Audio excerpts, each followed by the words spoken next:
Listo, ahí ya ven su presentación, ¿verdad? Bueno, pues Dina es ingeniera en sistemas, es egresada de la Facultad de Ingeniería Mecánica y Eléctrica de la Universidad Autónoma de Nuevo León. Ella cuenta con experiencia en implantación de metodologías de TI, como ITIL, TCP, PCP y CMMI, y ha participado en la implementación de disciplinas Agile en equipos técnicos. Actualmente es responsable de la dirección de Strategy and Transformation en el área de Engineering de BBVA. Es entusiasta de disciplinas de innovación y creatividad como Creative Problem Solving y Design Thinking. Se define como Lifelong Learner. Su plática se titula El séptimo sentido. Muchas gracias por acompañarnos, Dina. Hola, buenas tardes. ¿Sí me escuchan? Sí, ahí te escuchamos. Perfecto, pues muchas gracias. Gracias, Lore, por invitarnos. Ana, voy a poner mi presentación. Sí.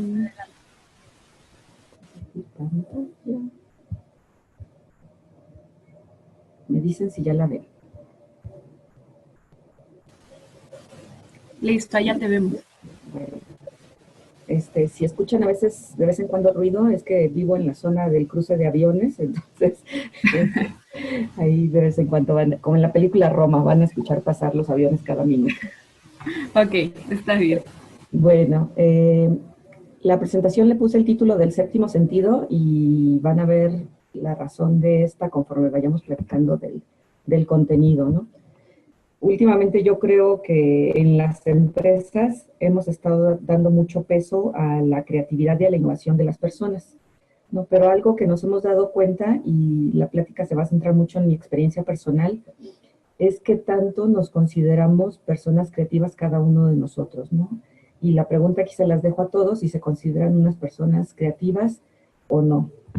Y algo que también podemos hacer es preguntarnos si las personas nacen creativas o se hacen creativas, ¿no? Las estadísticas dicen que un alto porcentaje de las personas en los trabajos se hacen creativas, no nacen creativas, sino que se van haciendo en el transcurso del desarrollo de ciertas habilidades.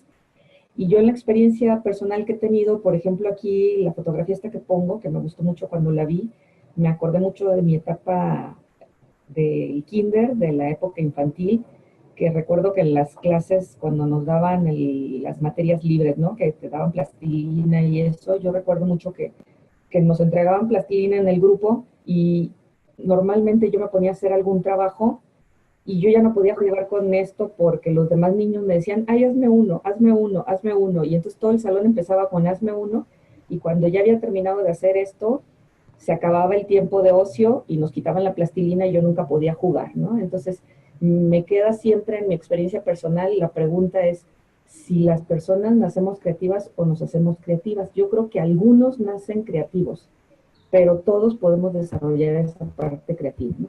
Y las empresas en general tienen un tesoro muy grande en cuanto al potencial creativo que tiene en su equipo de trabajo. Lo que tiene que hacer es ayudar a desarrollarlo y a desarrollar las habilidades y los conocimientos y las capacidades y sobre todo la seguridad, la confianza creativa para que los equipos sean innovadores, porque todos tenemos la oportunidad de transformar los problemas que hay dentro de la empresa y generar que sean cada vez oportunidades para mejorar el entorno, ¿no? Entonces, dentro de mi experiencia, ¿cómo pueden hacer una organización para que las personas sean cada vez más creativas o descubran su potencial?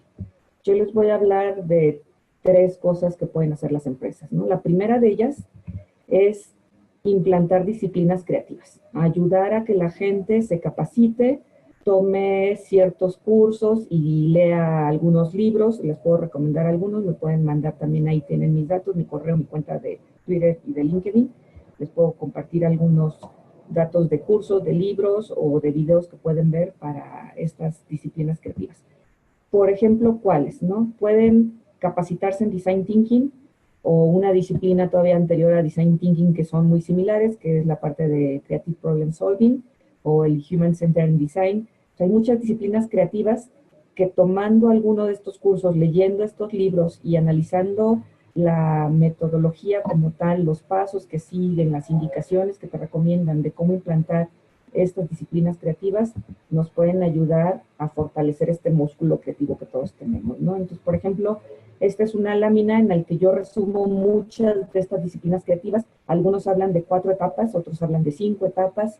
Por ejemplo, la parte de empatizar e identificar problemas, que son las primeras etapas iniciales.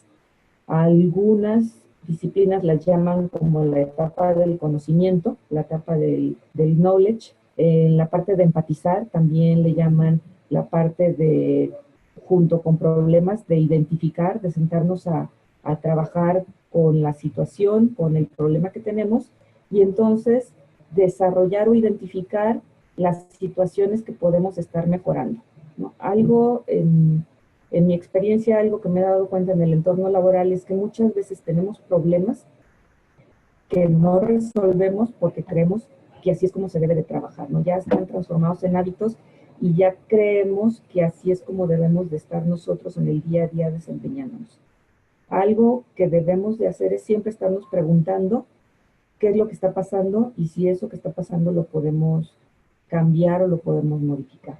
Entonces, aprendiendo estas disciplinas creativas, le podemos poner un poco de estructura a nuestra forma de pensamiento y mediante técnicas vamos a ver que en la parte de generar empatía podemos tener un plan inicial donde haciendo preguntas de cuál es la situación inicial, cuáles son los problemas que estamos enfrentando, identificándolos y anotándolos, podemos ya pasar a generar una serie de ideas que el objetivo de esta disciplina de Design Thinking o de Creative Problem Solving es generar cantidad de ideas, ¿no? Y normalmente en las empresas a veces no se crean muchas ideas porque la gente está acostumbrada a decir, así es como lo hemos hecho, no tenemos presupuesto, esas ideas se han probado anteriormente y no han funcionado, entonces debemos de tratar de cambiar esa forma de pensar y empezar a trabajar mucho a descubrir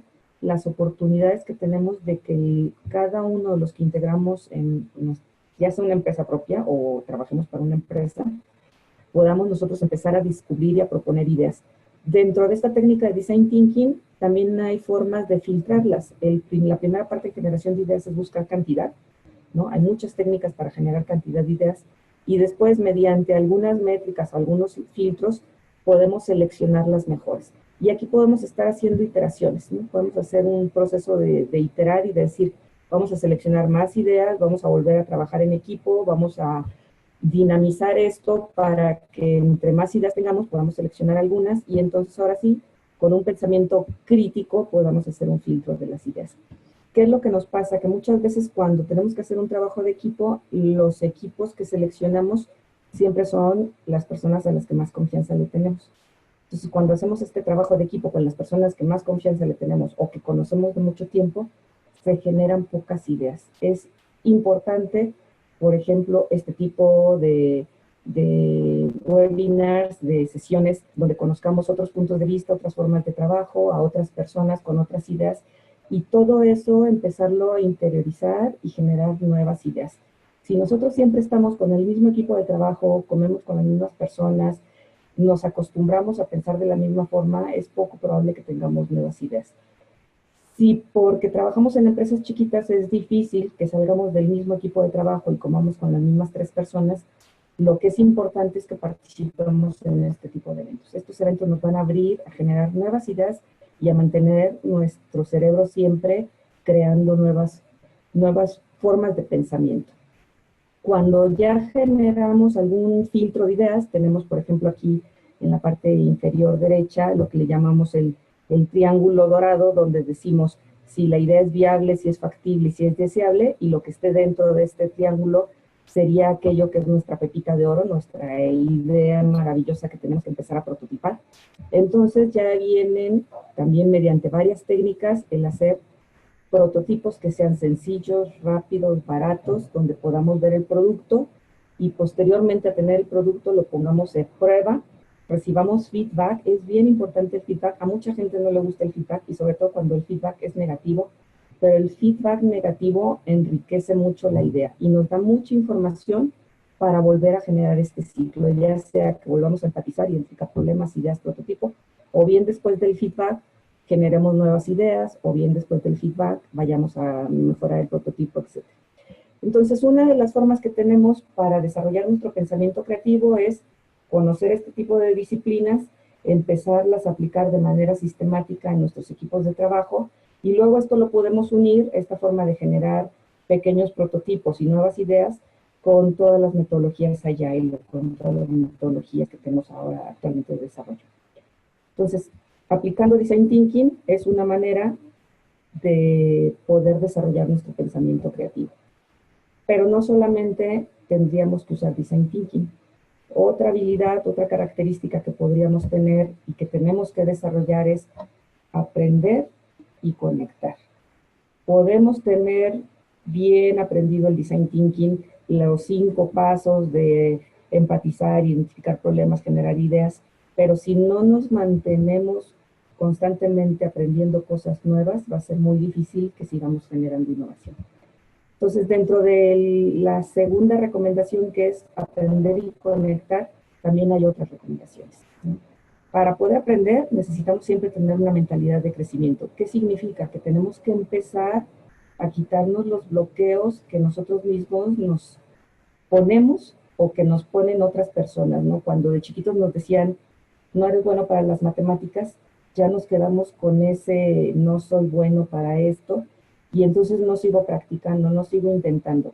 El tener una mentalidad de crecimiento es atreverme a seguir aprendiendo. Es Carol Dweck, pueden buscar en internet a Carol Dweck, hay varios libros de ella. Carol Dweck dice tenemos que cambiar nuestra forma de pensar y decir, esto no lo sé todavía. El agregarle la palabra todavía nos va a ayudar a seguir intentando, a seguir aprendiendo, a cambiar el mensaje de que no soy bueno para dibujar, no soy bueno para las matemáticas, no soy creativo. Y entonces pensar es que todavía no lo he logrado, pero lo voy a seguir intentando. Entonces, esa mentalidad de crecimiento nos va a ayudar también a que seamos personas creativas, personas innovadoras. Aprender a fallar es la segunda recomendación. Muchas veces no intentamos algo nuevo porque tenemos miedo al error, equivocarnos, a que nos corran si cometemos un error, a que se rían de nosotros. Entonces es importante aprender a fallar y sobre todo entender que en las fallas hay mucho aprendizaje. De hecho, hay muchos inventos que se han creado en base a errores que se cometieron. Entonces, el valor que tiene el aprender a fallar es altísimo. Lo que hay que hacer es documentar todas nuestras fallas. Es llevar un registro de decir, ahora me equivoqué en esto y cómo lo solucioné o cómo lo puedo solucionar la siguiente ocasión. Pero el aprender a fallar y aceptar que todos fallamos, y además no llevar esa cuenta histórica personal de las veces que cometemos los errores y nos estamos flagelando porque cometemos error tras error tras error y nosotros mismos nos castigamos. Muchas veces los errores, los demás ni se dan cuenta que cometemos errores, pero nosotros mismos llevamos ese control. Pues nos tenemos que liberar de ese problema y tenemos que entender que aprender a fallar nos va a ayudar mucho en esta mentalidad de crecimiento, en este proceso de estar continuamente intentándolo hasta que algo nos funcione bien. Y ser un aprendiz de vida, ¿no? Hay que seguir estudiando y estudiar de cosas completamente diferentes.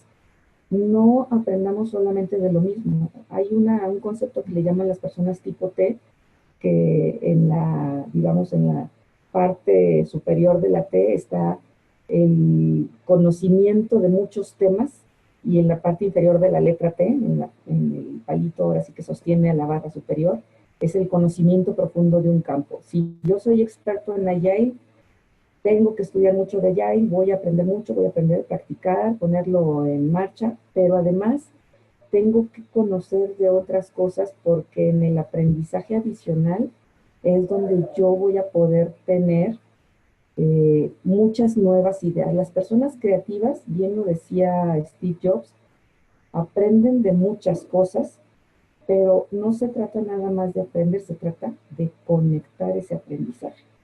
De nada sirve estudiar mucho y nunca aplicar lo que estás estudiando. Entonces es bien importante que cuando uno estudia algo, tomes de ahí lo esencial y lo apliques, lo pongas a prueba, y trates de transformar y lo conectes con otras habilidades. Porque yo conozco gente que tiene muchos estudios, que tiene muchos conocimientos, pero que no lo aplique en el día a día, y parecería que no tiene ningún estudio, ¿no? Es importante conectar los puntos. Entonces, Dina, sí. perdón, es que comentan aquí en el chat que no se escucha bien. Si podrías retirarte un poquito del micrófono, por favor. A ver. Es que, a ver, ¿se me escuchan? Sí, continuemos. Si no, ahorita a ver aquí en el chat qué nos comentan. Que nos comentan, ok, perfecto, Gracias. gracias. Bueno, entonces, importante es, en esta segunda recomendación es tener la mentalidad de crecimiento, aprender a fallar, seguir aprendiendo, no dejar de aprender toda la vida y conectar los puntos. ¿Sí me escuchan? Ya no. Sí, sí te escuchamos. Perfecto. Entonces, la primera recomendación fue, tenemos que aprender disciplinas como Design Thinking, Creative Problem Solving, Human Centered Design, entender la mecánica de cómo funciona nuestro proceso creativo. Y luego, la segunda recomendación es tener una mentalidad de crecimiento, aprender a fallar, aceptar que todos fallamos, pero seguir intentándolo, aprender muchas cosas, pero ponerlas a prueba, conectar todos esos puntos y poner a prueba todos esos conocimientos. Luego, yo creo que si ponemos a prueba el design thinking y estudiamos y aprendemos de muchos temas y nos juntamos con personas creativas y nuestro equipo de compañeros se vuelve cada vez diverso con diferentes ideas, ¿podría ser esto suficiente para ser una persona creativa o todavía no? Yo, dentro de la experiencia que tengo, que me he rodeado en un entorno familiar de personas que han sido muy creativas, tengo unas hermanas y hermanos muy creativos, unos papás que han sido muy creativos, mi mamá, mi papá. Entonces, para mí ha sido muy fácil estar rodeado de gente muy creativa desde la infancia, y veo las características que ellos tienen, y que ahora que he estado estudiando más de design thinking y de disciplinas creativas, empiezo a ver las características que tienen las otras personas, los escritores, los pintores, los innovadores, Tim Brown, que es el que impulsa mucho el tema del design thinking, las características que tenía Steve Jobs.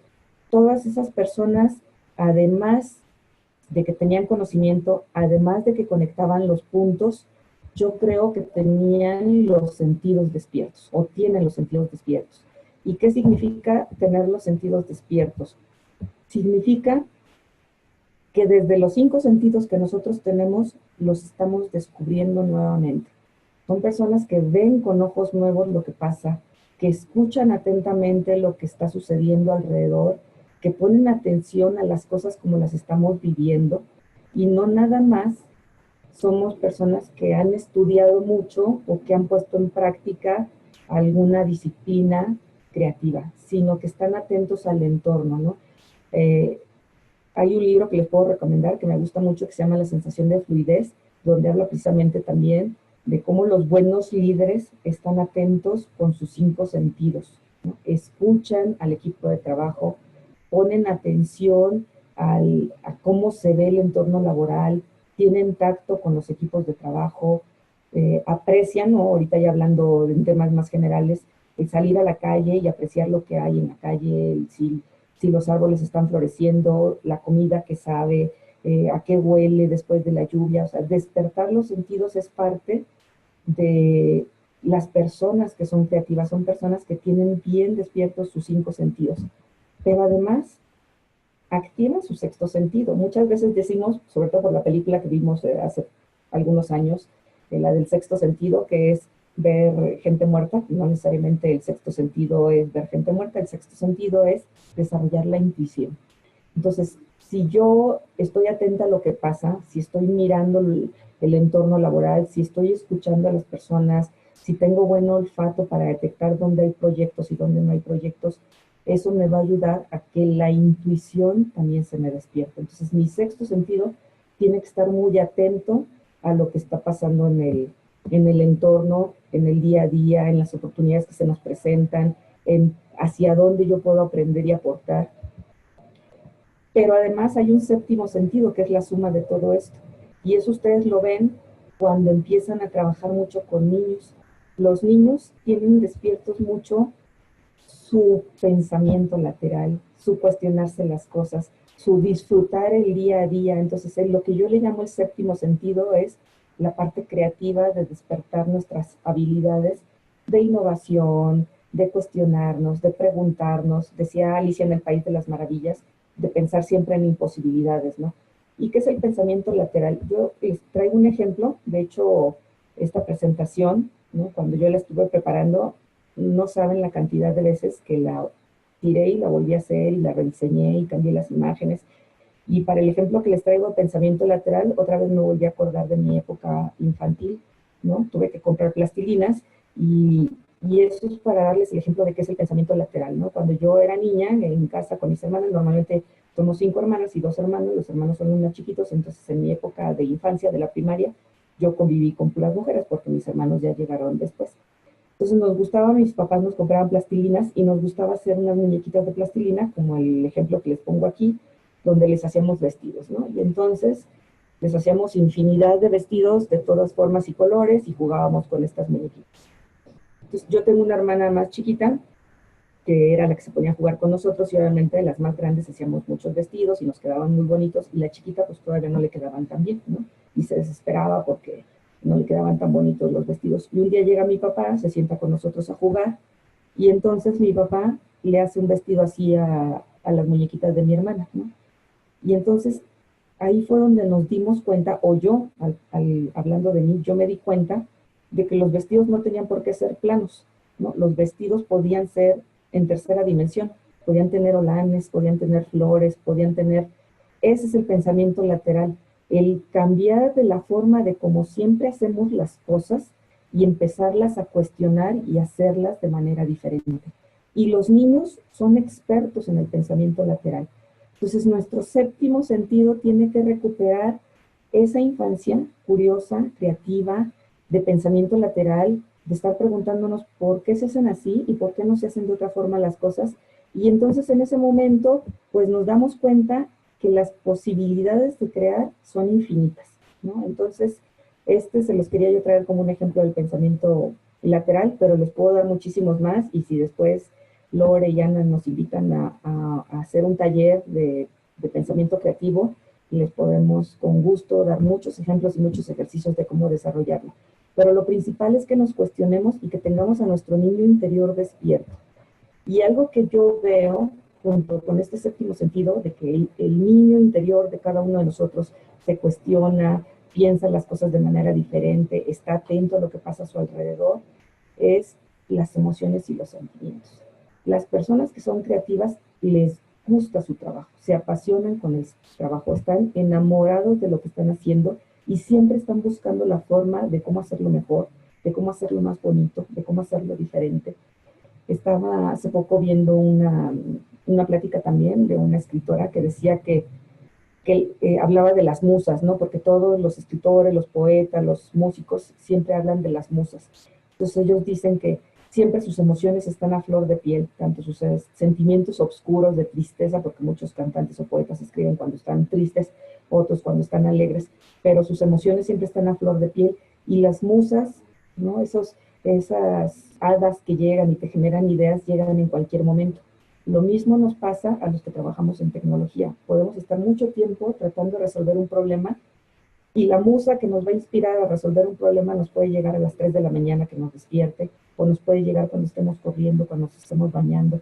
Pero es parte de que nuestros 5 sentidos, nuestro sexto sentido de la intuición y el séptimo sentido creativo, esté siempre despierto y atento a lo que está pasando alrededor. Entonces, en resumen, para que me dé tiempo de cerrar, es importante aprender disciplinas creativas, es muy importante seguir estudiando, ser un aprendiz de vida, entender de muchas cosas, estudiar de muchas cosas, no centrarnos en un solo tema, aunque las conozcamos superficialmente, pero conectar esos puntos, ponerlas en práctica, y que despertamos nuestros sentidos. En esa forma, si le ponemos pasión a lo que estamos haciendo, si nos gusta lo que estamos haciendo, vamos a ser realmente unas personas innovadoras y las vamos a poder aportar en todo el trabajo que estemos haciendo. Por mi parte, eso es todo, y muchas gracias, Loreana, por su invitación. No sé si quieran preguntar algo, y si no, pues también les voy a dejar la presentación para compartírselas. Mi correo, mis redes sociales, cualquier información adicional que necesiten, con todo gusto.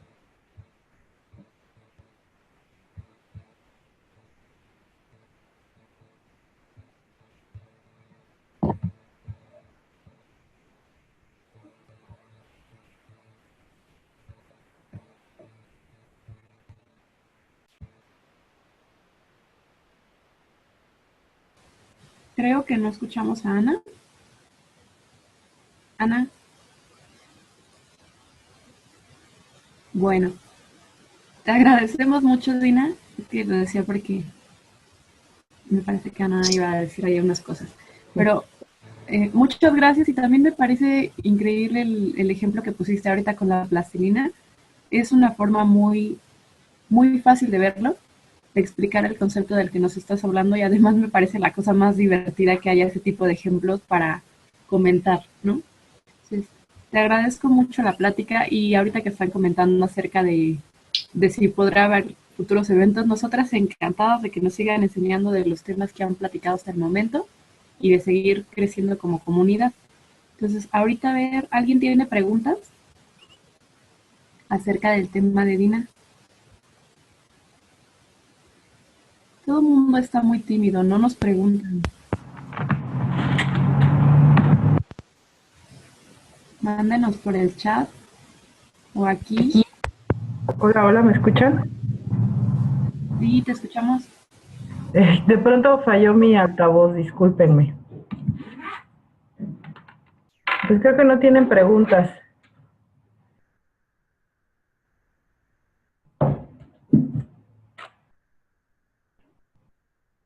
Bueno, si no, entonces las dejamos para el final, a ver si se animan aquí por el chat.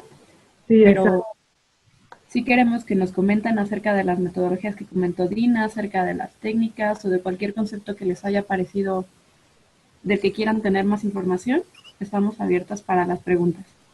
Y en ahí nos comentan que estaría bien hacer un taller. Yo creo que sí, le vamos a tomar la palabra. Sí, ¿verdad? Sí, estaría muy interesante. Ya la vamos a comprometer en este momento. Perfecto, pues ustedes me dicen, encantada. Ok. De acuerdo, a ver ahí, por ahí hay una pregunta en el chat. Ah, ok, dice Anaí que se le hace interesante este tema porque es maestra de programación y de repente los desarrolladores creen que la creatividad es solo para los aspectos gráficos. Sí, así es. A veces pensamos o que la creatividad es para los pintores, para los poetas, o sea, la creatividad está en todo, desde la silla donde estamos sentados, la computadora que estamos usando, o sea, el entorno creativo es muy vasto. Hace poquito yo hablaba con una chica a la que estoy dando, estoy haciendo un trabajo de mentor, donde me decía que hizo un proyecto para la universidad y me explicaba el proyecto y le decía yo, ay, también hiciste esto. Y me decía, no, no se me ocurrió. Y yo, ay, pero ¿y esto me hiciste? No, no se me ocurrió. Entonces, la creatividad está en construir cosas que aporten valor, pero que además sean muy innovadoras, ¿no? Y cuando nos gustan las cosas que hacemos, empezamos a ser muy, muy creativos.